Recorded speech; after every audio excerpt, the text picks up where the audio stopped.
Obstructed View podcast.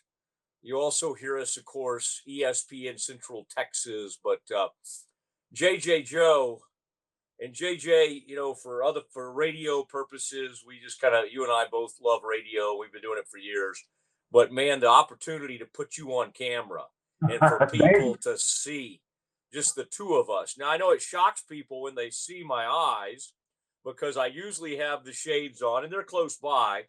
And I thought you would like the fact that, apparently Mac Rhodes yesterday, maybe he had some eye issues recently, and he did a thing with JMO, and he was indoors, and he did the whole thing with sunglasses on. And apparently he paid tribute to me at the start of it. And he said, "Wow, we gave you a little, hey, there you go." Okay. He said, This is my Matt Mosley. So I felt good about that.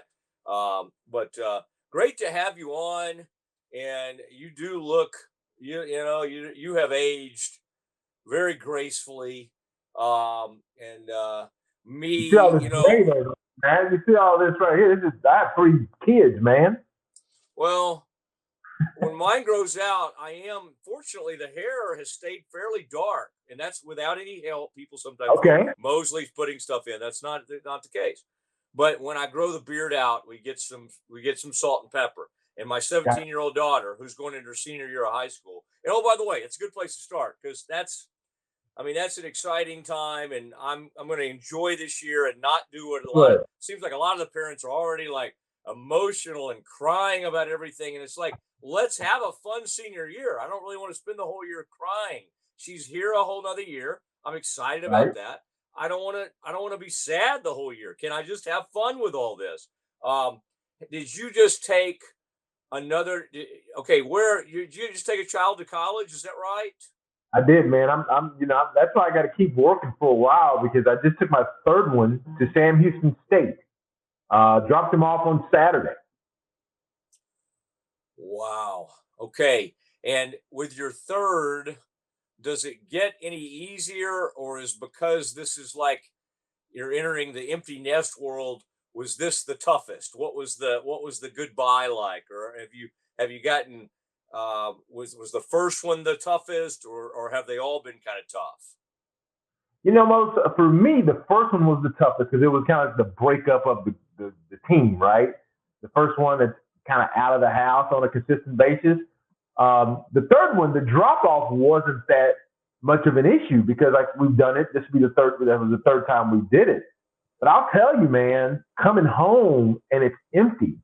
Besides, me and my wife, it's Friday and it's taken me about a good week just to kind of get my bearings with no one in the house. Even as they get older, they come and go as they please, but you still get used to them being around. Mm-hmm. Yeah. That was the hard part, the coming home part, I think. For the most part, I have embraced and enjoyed we just have the one daughter, and that's just, at some point we just kind of forgot to have another one, it just became our family. But as this as this chapter comes to a little bit of a close, again, the college is going to be a lot of fun, although she is applying to both Texas and A&M, in addition to Baylor. I'm like, oh my goodness. I know that's some rough parenting there. But yeah, I don't know.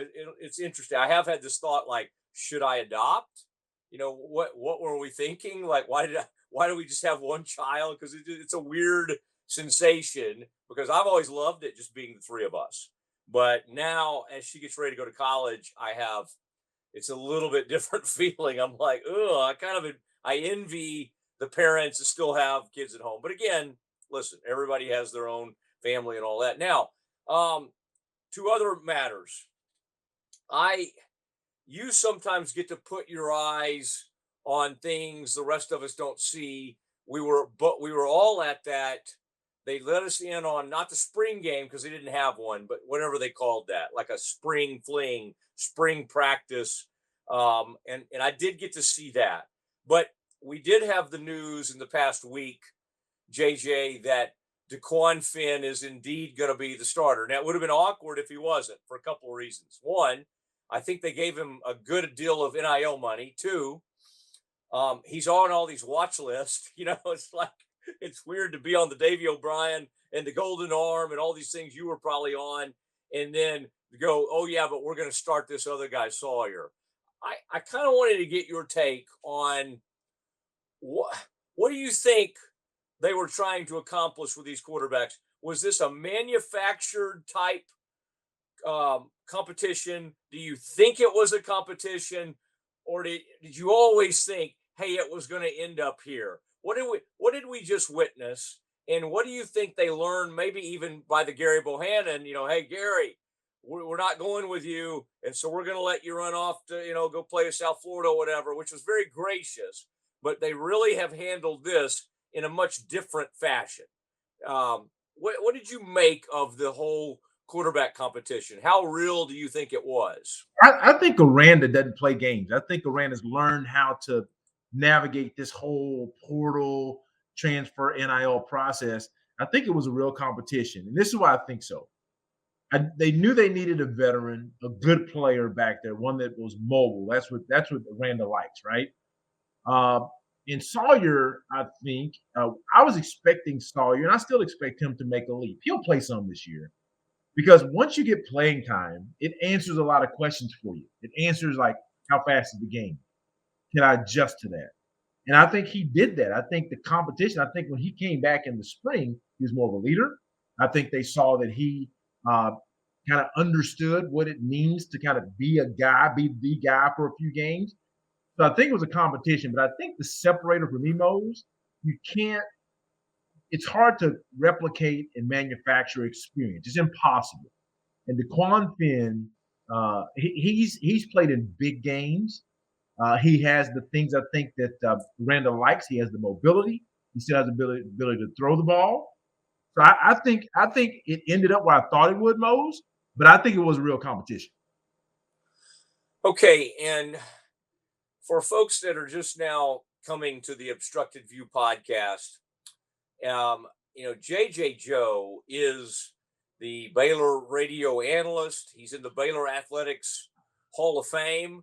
JJ, when I had Alfred on the other day, the great Alfred Anderson. Oh, yeah. Who hails from Waco, and we love Alfred. And you've known Alfred for many years. Of course, you came into Baylor in the late 80s, so you followed him by about, I don't know, 8 or 9 years after Alfred was playing. But it made me think. I looked at the list of Baylor. Baylor does have a good group in the SWC Hall of Fame. And, of course, that's all athletes, right? So, yes. JJ, whether it be the High School Hall of Fame, SWC Hall of Fame, you let me know which one you want to be in, okay? Because I think you should be in all of those. But I know you're in the Baylor Athletics Hall of Fame, and Baylor announced theirs the other day.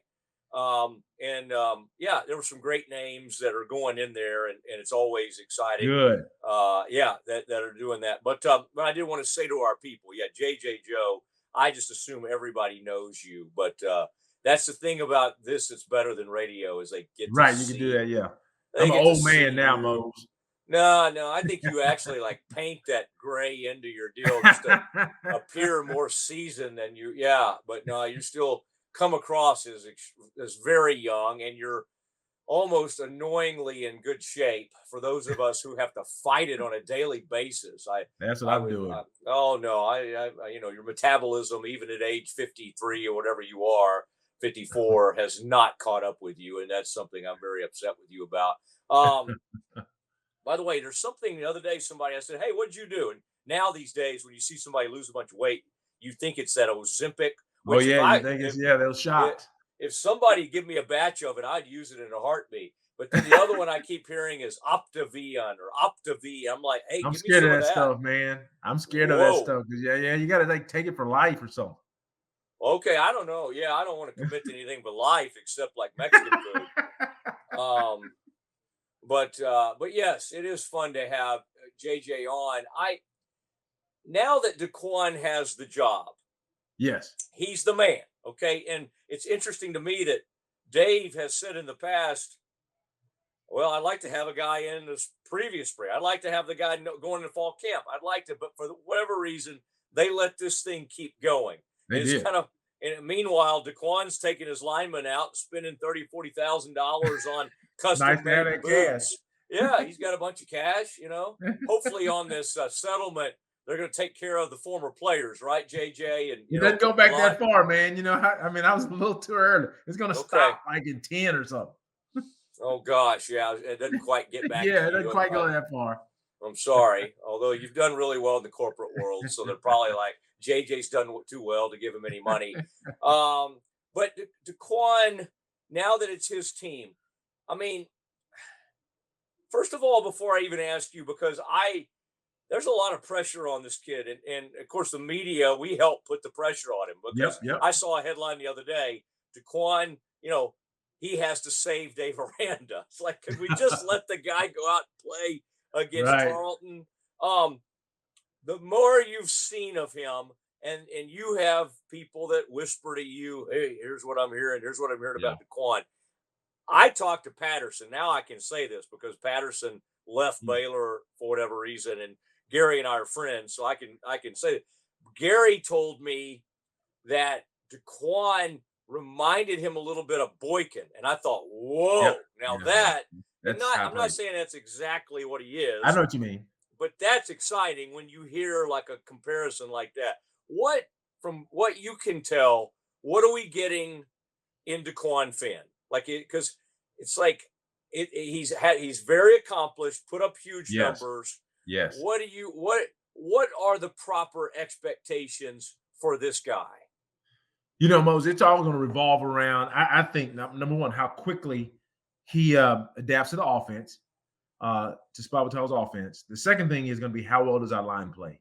Now, what I like about the spread, though, Mose, is you don't have to have dominant guys. You can get the ball out quick. There's a lot of things you can do. You got some pretty good backs, too, with Reese and the young guy. So I believe that, like Dequan Finn, I looked at some of his video, he has not thrown for over 3,000 yards, I think, in a season. I think he has to do that this year.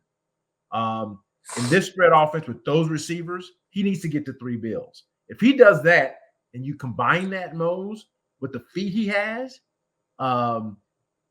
good feet. But the problem is that in this conference, which is a little step up from the MAC now, you just can't run that much. You won't make the season. And we've seen it, right? We've seen a Seth Russell not make the season. We've seen even an RG3 get concussed late in the season. We have to get Florence in. So I just think that if he can throw for, say, 3,100, 3,200, that means Monterey's having a good year. That means Ashton Hawkins. That means Cameron. That means all those wideouts. Keytron Jackson, I didn't mention him, are having good seasons. The line is doing well. I bet you the runners are doing well. And to be frank with you now, Mose, I don't mind the pressure being on these guys. These guys are, they're pros, man. They're pros, right? So he needs to come play well. And I think with his mobility, that'll give the line time to kind of grow. And hopefully with these transfers on that front line, we can at least grow from week to week if we don't come out and gel early. When he has to run, obviously he's not as physically imposing as Gary. And by the way, the question a lot of Baylor people will always have is, what if they'd have picked Gary over Blake? And we could have that. You and I were having a discussion before that pick ever made. And I remember you saying, I know what they're going to do. And I think you said, I know what they probably need to do. And I don't know if you ever came back and confirmed if they picked your guy. I think you were. No, I think Blake was the right choice. Now I got other input about the other choices, but Blake was the right choice. Yeah. Okay.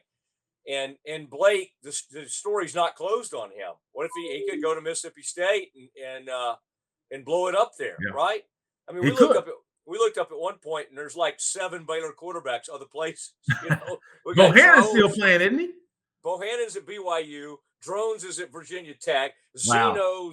Zeno's at UAB. CJ Rogers is hanging out somewhere. He was at Texas State.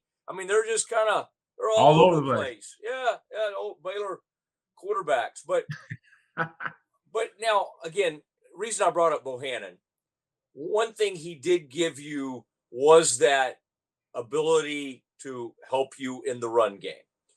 We know that Finn, like you said, you don't want him to take too many shots. but will have the ability when a play breaks down or whatever to take off from time to time.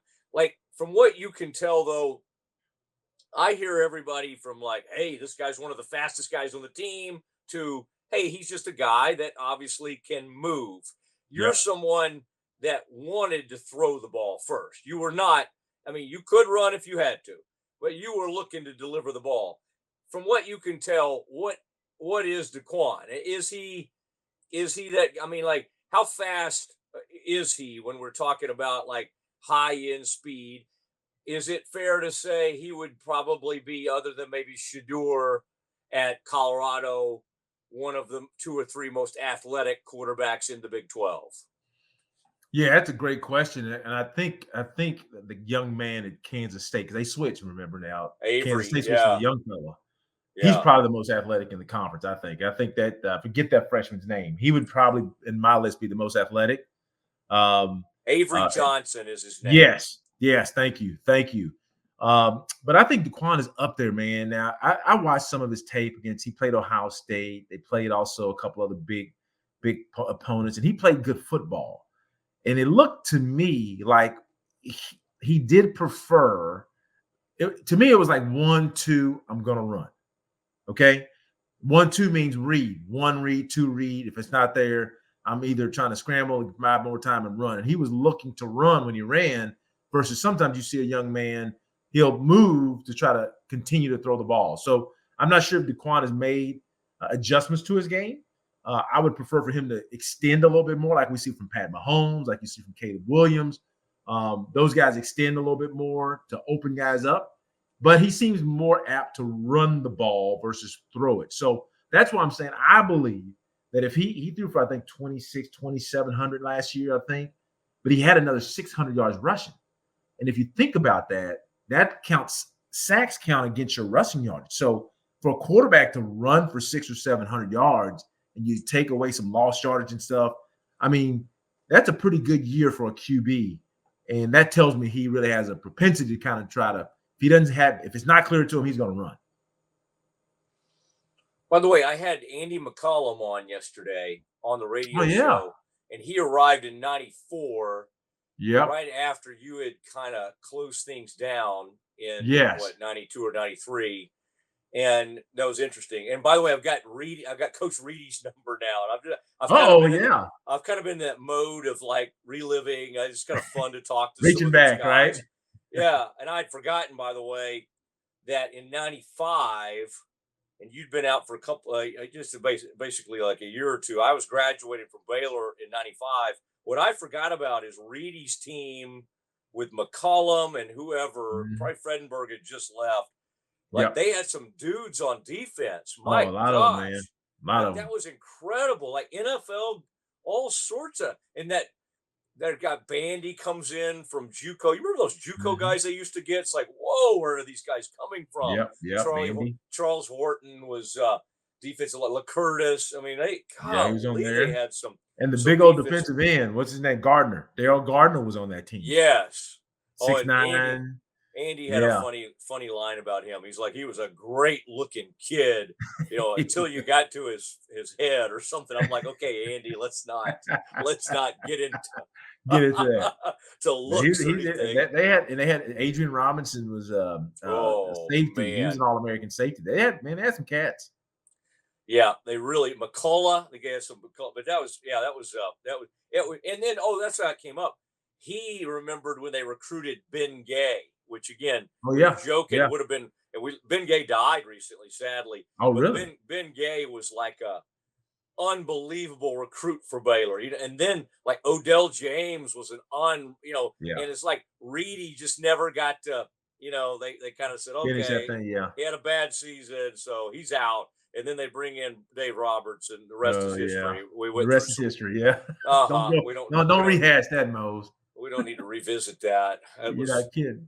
I think I think Walter was doing radio with John back then. Can you imagine? Aren't you glad you didn't have to go through some of that stuff? I got Gamo, and Gamo actually had the team back competitive. Just didn't have the trigger man. Yeah. Exactly. Okay. I won't tell Sean you said that. Well, hey, here's the deal. Sean, they never did let Sean play. They kept yanking Sean. Okay. Yeah, they did. That's not a knock at Sean. Like Sean, if you remember, man, he got pulled 2 or 3 times. I know. But the thing that bugs me about Sean, even now, and I would tell this to Sean's face, Sean was playing and a pretty good little quarterback at 5'10", right? And when he was recruiting kids, like there is one kid, I'm not even gonna say his name, but he's gonna probably end up being a star player at TCU. And he's 5'11" or 6 foot. Sean he was prejudiced against little quarterbacks. And I'm like, how could you? But it was like, no, this guy's got to be 6'3" for me to recruit him. 6'3", Yeah. Like, Sean, you were 5'10". Why are you holding it against these guys that were your height? Okay. Now, I want to ask you a little bit about the course of how this thing's shaping up. So Okay. we got a bunch of weird things happening because they got exciting things happening. We're now like, we pay players. Okay, we've gone from person over player to we pay players, and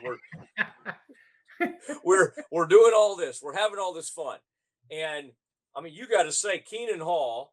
Now, again, you got recruited out of the Metroplex. For the life of me, I cannot understand how we ever let this thing get away from us. Like, in we're not recruiting the Metroplex well. It's like Houston. Like, if you don't have your greatest recruiter, one in Houston, one in the Metroplex, you're doing it all wrong. And Baylor let the Metroplex get away from them. Isn't that interesting? And again, I like Justin, the guy we call Juice. He was from Berkner. I mean, he was fine. He played at U of H, but we kind of let it slip. And isn't it amazing, JJ? And there may be somebody comes to your mind when you were playing that was a position coach like this. But it's crazy how this Keenan Hall, who went to South Oak Cliff, and it's like, oh, wait, there are players in South Dallas? Yeah, just a couple of them. And DeSoto and Red Oak. And, like, isn't that remarkable how one guy has had this much of an impact on recruiting? But it's kind of changed the way we think about the program. Now, the problem, of course, is you can talk about 2025 class all you want. Right. If you only win 4 games this season, everybody's fired and that class will go away, right? Yep, exactly.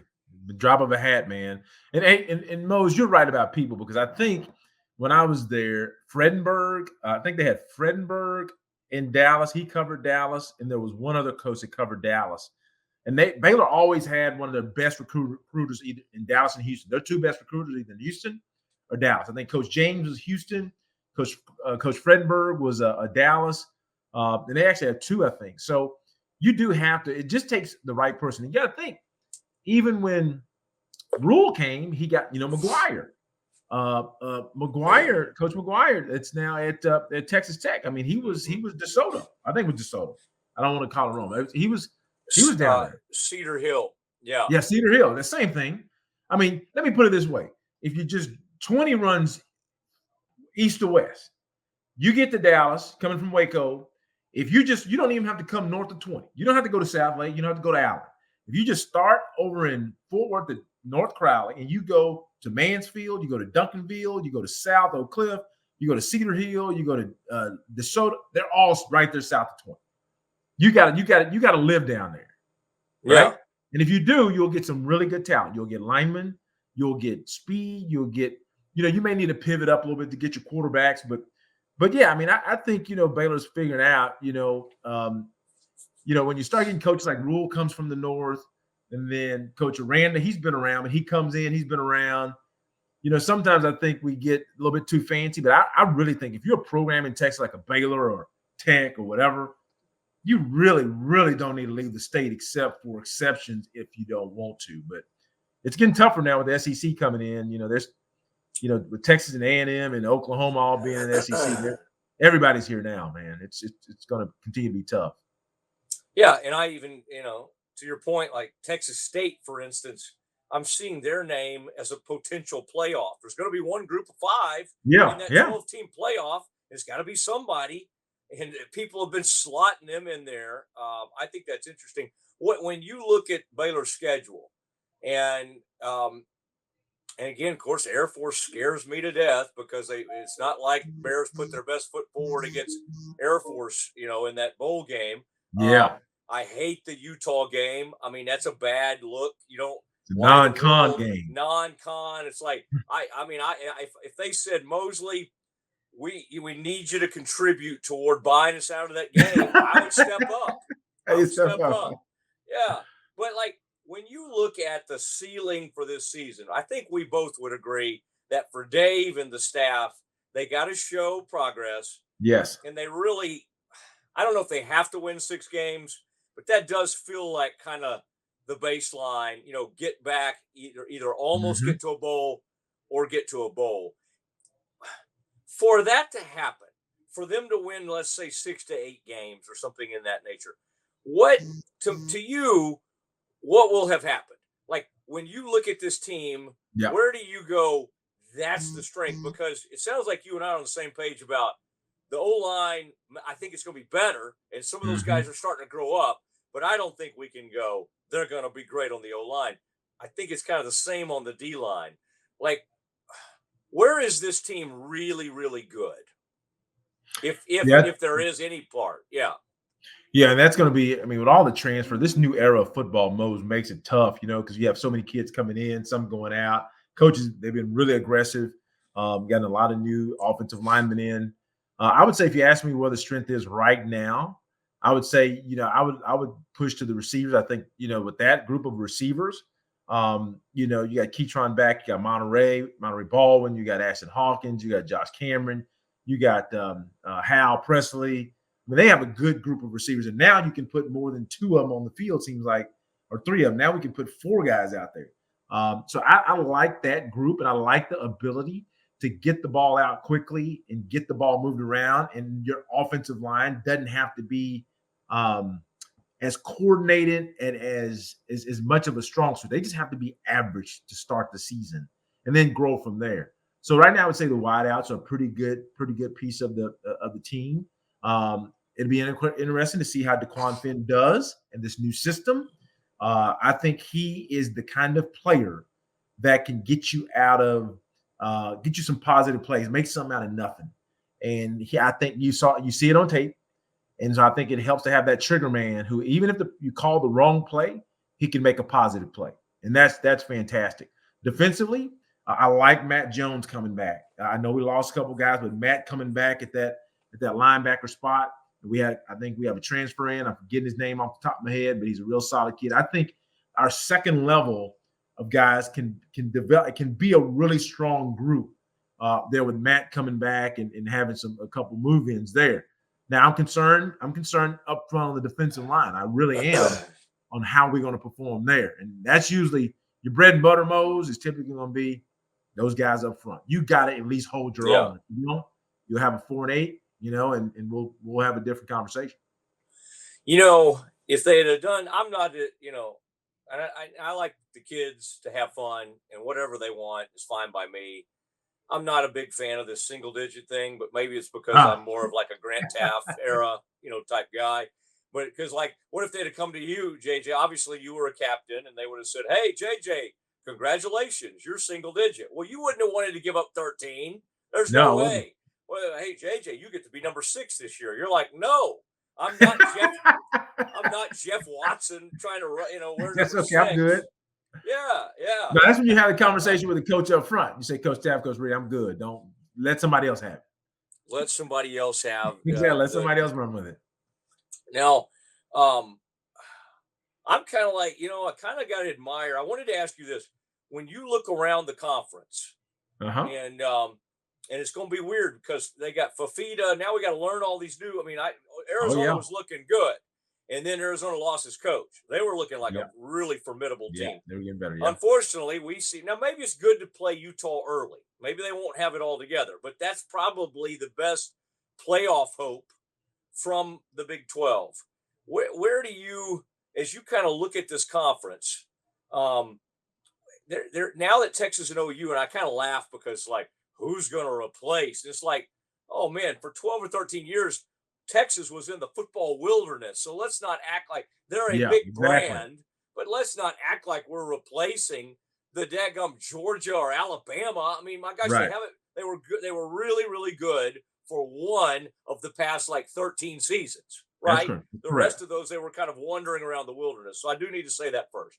But which of these teams, and hopefully Baylor can be in the mix. I would say Baylor failed to capitalize. We don't have to get back into that story, Yep. Yep. but they I won agree. the conference title and they did not do what they needed to do. They didn't. They did Correct. the NIL. They just missed out on all of that. So now they're in this big bunch that's like trying to fight for who's going to be the team. And somebody made the good point to me. They're like, whoever it is, whether it's Utah, Arizona, TCU, like you better do it, and you better do it fast. You better do it in that first couple of years, kind of thing.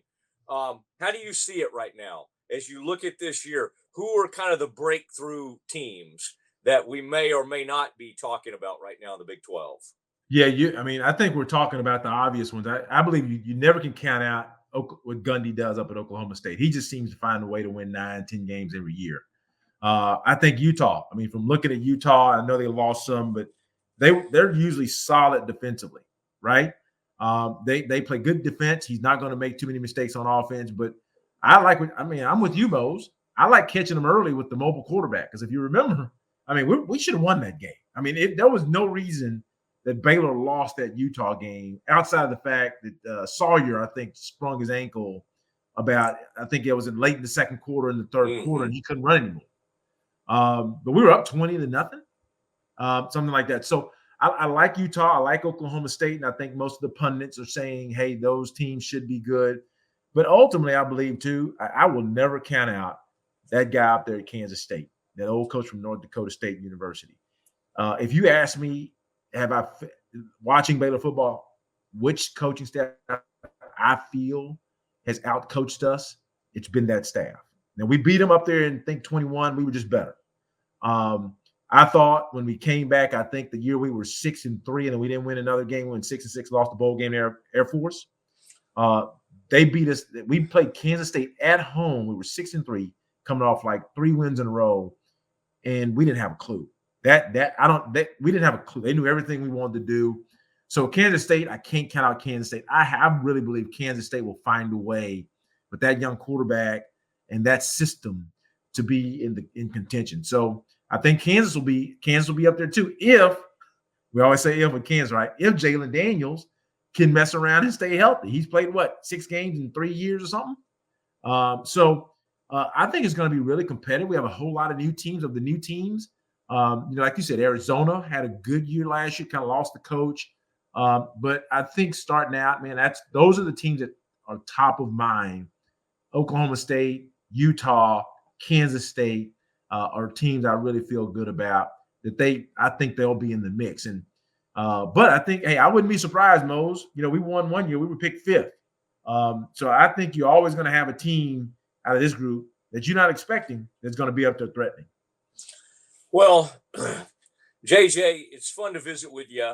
I'm happy this year, 6 home games. And for guys like you and I that travel up and down the road and kind of stay in different places, it's just a more reasonable 8 sounded fun and people were excited about it until what we saw it in practice. We're like, let's get on the road. Like, do we still need to do these pregame shows? Is that really necessary? That's right. Yeah, that thing got away. But boy, this is going to be interesting with Dave Aranda. I don't think.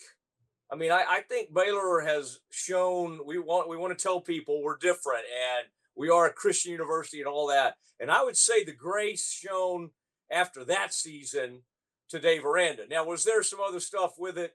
Like they were going to have to pay him a bunch of money? Sure. But I think Dave has been given an incredible opportunity, and it's pressure, but it's okay. They said, you know what? We brought you in here because you're like the greatest defensive mind in the country, or supposedly, and let's live or die on that. And I think what Aranda had trouble with was like he kind of turns stuff over to people, right? He's like, oh, here's Ron, here's my mentor. I'm gonna let him call. And then that I don't know what happened there, but that kind of blew up. And then last year, it's like, well, I like this Powledge guy, good young coach. Let's let him call things. And at some point, it's like, if I'm going to have any shot here, I need to be the guy. And as I said the other day, I said, it's going to be kind of funny. It's going to be like the old days with Gundy. When Gundy wasn't calling plays and the defense was on the field, Gundy wasn't even paying attention. It may be like that with Dave this year. Dave may be over with the defense, and when it's time to decide to go for it, it'll be like, hey, Dave, what are you going to do here? Dave's going to be like calling, what's the chart say, right? Yeah, exactly. So you got a D coordinator running your football team. Is that going to work? I don't know. Yeah, we'll see. They're giving him every chance, and I think JJ they've done right by him. If he doesn't succeed this year, it's not because they haven't tried to support him. I really believe we're all in. We're finally all in, and that's good to see. Yeah, you're giving me flashbacks to Jerry Jones saying that. No, I think we're really all in, though, Mose. I mean, this is a different all in. Okay. That's another podcast that we can do. Isn't it? And hey, I'm a Cowpoke fan. I know you are. Hey. And I had some time, one-on-one time with Trey Lance recently, and now that's an interesting. Oh yeah. Yeah, it was a Mosley Trey Lance meeting of the minds, and he's an interesting guy. I think you would like him, but I don't know if he, again, this team, as I made a statement on some show the other day, I'm like, this is the only owner in the NFL where every player on the roster has him over the barrel. It's like everybody has leverage. That never top happens. 3 players all have him in the bad spot. Yeah. With my career, I've rarely had leverage. And even even when I do, the other day I said something, JJ, I said to one of my bosses, I'm like, hey, these other people are kind of coming after me. And his answer was like, oh, good. You should do that. You should go. You should do both. Mose. They're always. Mose. He was like, don't go. He was begging that we'll give you your own podcast. Let you do this from home. No, that's those internet boys you talk to. I'd love to get over there and get some of the internet money. Okay, appreciate you, buddy. This was fun, my man. And I should never get this close to the camera. It's scaring even me. But you're good, Mose. I wanted to bust out my new glasses for you. And I appreciate that. Yeah. Do you wear contacts, or have you always just had? I do. I wear contacts. Okay. And right now, since I'm on the computer, I got to have one in, one out to see good. So. Yeah. Yeah. I could make some jokes related to some of your passes back in the day, but I won't, because you are actually very accurate. By the way, I look at some of those old quarterbacks. I don't call you old, but I'm saying previous to you, and even guys we considered like really good. Their completion percentage was like, what in the world was going on back then? They were like, even the good ones were completing like 53% of their passes. It's a different game. Most of the stuff coaches want to do, they're going to throw it. They're going to throw it downfield, and it's just a different game. And plus, you didn't like these guys have been throwing the ball, Mo, since they were in 5th, 6th grade. When I was in middle school, we passed once every 4 games, right? These guys now, you go to a middle school game now, Mose, and they're running the spread, right? And they're like throwing them all over the place. We kind of like the Cowboys, even though Cowboys haven't won the playoffs, they've had great quarterback play, honestly, for about 18 years now. The Packers will, if this kid hits like it looks like he is, they're going to end up with about 40 years of great quarterback play. That's crazy, man. And the Bears went from Mickey to Carlson to you, like that. We kind of experienced some nice, and if you go back to Jay Jeffrey, Jeffrey. Neil before him, the Bears had a nice lot. And of course, in Arch years, my gosh, we had some great quarterbacks. Oh, yeah. Yeah, when Arch came, through all that. Okay. All right. Hey, get back to having your Friday afternoon. All right, my man. I appreciate you, my friend. I appreciate and I'll see you in about a week and a half. I guess about a week. I'm sorry. It'll be fun. I'll be just hanging out. I kind of try to come down to the deal, and then Bob Baker gives me one of those looks like, don't you dare enter this sacred place. But I'll try to come in there and say hello to you. Love you, buddy. Appreciate it. And, take care, my man. We'll talk to you soon. All right, bye-bye. That is the Obstructed View Podcast. JJ Joe. and great to have him. Of course, you'll hear some of that. We'll play a little bit of that on ESPN Central Texas. But one of the true legends, Baylor Athletics Hall of Fame, and boy, some good stuff there. And you heard him. It's JJ. Unlike a lot of people who like do radio broadcasts for schools and programs, I mean, and Nate L's a little bit like this on the Rangers. JJ will tell you like it is.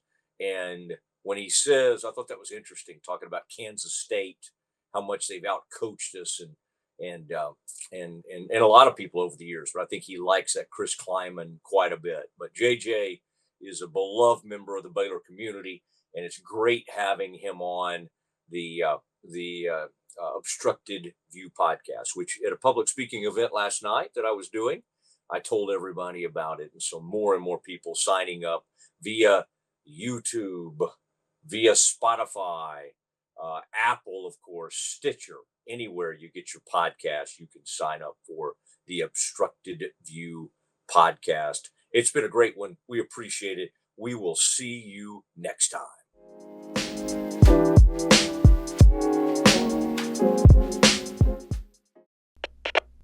We are Rogue Media Sports.